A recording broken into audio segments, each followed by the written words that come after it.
kulay red.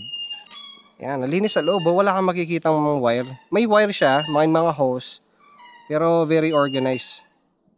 Hindi yata nagagamit itong motor na to, no, boss? Oh, lagi lang nakastock po sa garahe. Actually, parang lumalabas lang siya once a month, twice a month, ganun lang.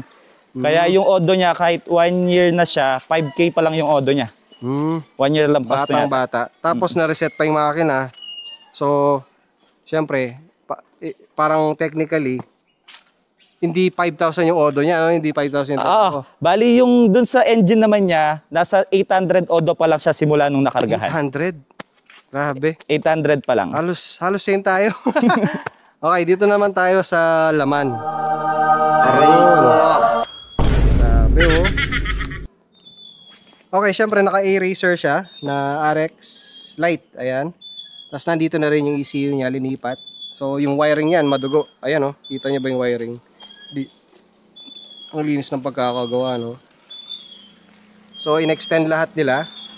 Tapos, oil catch. Sa Shopee meron nito. Yan, pogi din. Kamukha nung kay Boss Aldwin to eh. Ganyan din sa kanya yata.